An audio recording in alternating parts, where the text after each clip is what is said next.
নির্বাচনের সময় striking force হিসেবে ৬০,০০০ সেনা সদস্য নিয়োজিত থাকবেন বলে জানিয়েছেন প্রধান উপদেষ্টার প্রেস সচিব শফিকুল আলম।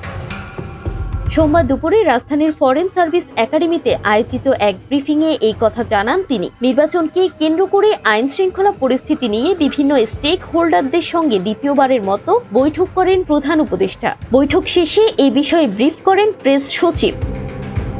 ব্রিফিংয়ে শফিকুল আলম বলেন, বৈঠকে সেনাবাহিনীর পক্ষ থেকে বলা হয়েছে প্রায় ৬০,০০০-এর মতো ট্রুপ পোস্ট নির্বাচনী ডিউটিতে থাকবেন। আপনারা জানেন ৫ই আগস্টের পর থেকে তারা মাঠে ডিউটিতে রয়েছেন, তাদের ম্যাজিস্ট্রেসি পাওয়ার আছে। আমরা আশা করছি নির্বাচনের সময় তাদের বলিষ্ঠ ভূমিকা থাকবে। তারা স্ট্রাইকিং ফোর্স হিসেবে থাকবেন আইন শৃঙ্খলা পরিস্থিতি নিয়ন্ত্রণের জন্য।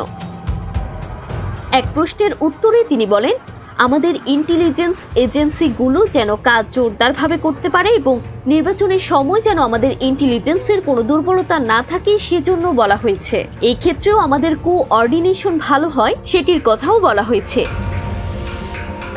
শফিকুল আলম বলেন, ইলেকশনের আগে পুলিশের প্রস্তুতির কথা বলা হয়েছে। পুলিশের আইজি মহোদয় বলেছেন, সেপ্টেম্বর, অক্টোবর ও নভেম্বর মাসে ১.৫ লাখ পুলিশের ট্রেনিং হবে নির্বাচন উপলক্ষে। নির্বাচনকে সামনে রেখে প্রচুর মিস ইনফরমেশন অলরেডি সার্কুলেট হয়েছে। সামনে এটা আরও বাড়তে পারে। এটাকে সামনে রেখে ন্যাশনাল ইনফরমেশন সেন্টার হবে, যেখানে এই মিস ইনফরমেশনগুলোকে আমরা ডিফাইন করতে পারবো। সেটি ক্রিয়েট করার চিন্তা ভাবনা করা হয়েছে। এটা নিয়ে অনেক বিশদ আলোচনা হয়েছে।